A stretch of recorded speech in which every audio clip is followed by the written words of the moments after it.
Theresa May. Thank you, Mr. Speaker. It is with great sadness that I rise to pay tribute to Her late Majesty Queen Elizabeth II on my behalf and on behalf of my Maidenhead constituents. Yesterday was a day that we all knew would come sometime, but in our hearts of hearts we hoped never would. But as we mourn a beloved monarch, we must always remember that she was a mother, a grandmother and a great-grandmother, and my thoughts and prayers are with King Charles III and the whole of the royal family. Amen. And I also remember the close members of her royal household. Queen Elizabeth II was quite simply the most remarkable person I have ever met. I am sometimes asked, among all the world leaders I met, who was the most impressive? And I have no hesitation in saying that from all the heads of state and government, the most impressive person I met was Her late Majesty Queen Elizabeth II. She gave a lifetime of service as she promised to do when she was 21. Her selfless devotion to duty was an inspiration and example to us all. She was respected and loved, not just here in the United Kingdom and in her other realms and the Commonwealth, but across the world. And that love, respect and admiration was born not out of her position, but because of the person she was. A woman of dignity and grace, of compassion and warmth, of mischief and joy, of wisdom and experience, and of a deep understanding of her people. Like so many until last evening, I had never known another monarch. She was a constant throughout our lives, always there for us, uniting us at times of difficulty, and as others have said, most recently during COVID, when she gave us hope that we would once more come together. Her passing marks a generational change, not just because of the length of her service, but because of what she lived through. When we marked the 75th anniversary of the D-Day landings in 2019, she was with the world leaders not just as Queen, but as someone who had worn uniform during the Second World War, an experience which, quite apart from anything else, had taught her how to strip an engine. The Queen was always interested in people. When she walked into a room, the faces of those present were lit up, and her magnificent smile would calm nerves and put people at their ease. As I said on her Platinum Jubilee, I saw that at Chogham in 2018, when there was a reception at Windsor before a lunch, and the leaders were gathered and talking amongst themselves, and I knew Her Majesty was going to join the reception, but they didn't. The minute she walked into the room, the sense of love and respect was palpable, and they all turned and they all wanted to speak to her. They loved her and she loved the Commonwealth, and the Commonwealth today is a significant part of her legacy. But I also saw that on other occasions, including on what was one of her last, if not the last, appearance she made in public, when she came to open Thames Hospice in my Maidenhead constituency in July. The moment she walked through the door, the atmosphere in the room changed.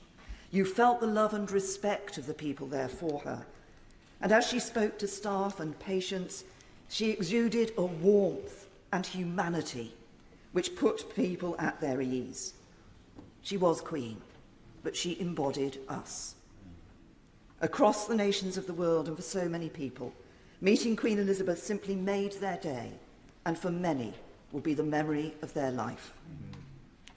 Of course, for those of us who had the honour to serve as one of her prime ministers, those meetings were more frequent with the weekly audiences.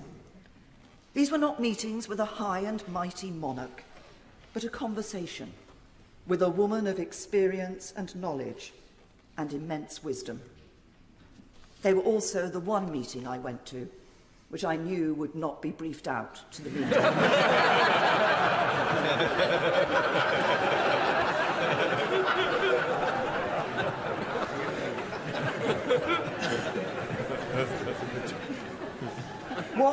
What made those audiences so special was the understanding the Queen had of issues, which came from the work she put into her red boxes, combined with her years of experience. She knew many of the world leaders. In some cases, she had known their fathers. And she was a wise and adroit judge of people. The conversations at the audiences were special, but so were weekends at Balmoral, where the Queen wanted all her guests to enjoy themselves. And she was a thoughtful hostess. She would take an interest in what books were put in your room, and she didn't always expect to be the centre of attention. She was quite happy sometimes to sit playing her form of Patience, while others were mingling around her, chatting to each other. My husband tells of the time he had a dream. He dreamt that he was sitting in the back of a Range Rover being driven around a Balmoral estate, and the driver was Her Majesty the Queen, and the passenger's seat was occupied by his wife, the Prime Minister. And then he woke up and realised it was reality.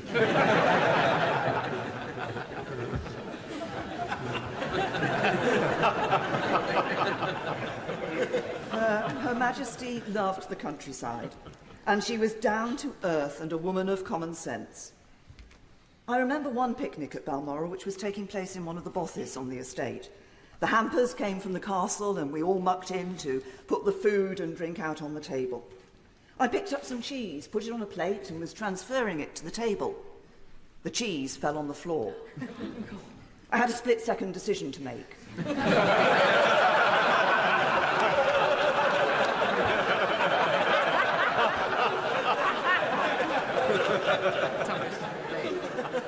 I picked up the cheese, put it on the plate and put it on the table.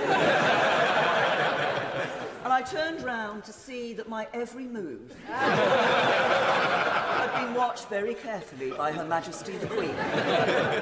I looked at her, she looked at me, and she just smiled.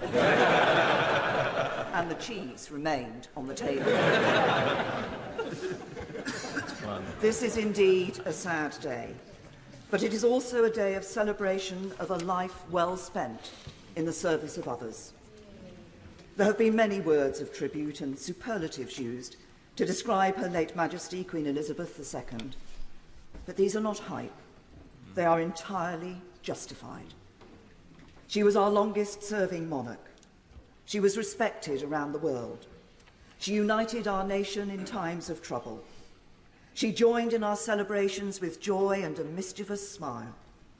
She gave an example to us all of faith, of service, of duty, of dignity, of decency. She was remarkable, and I doubt we will ever see her like again. May she rest in peace and rise in glory. Sir Ed Davey.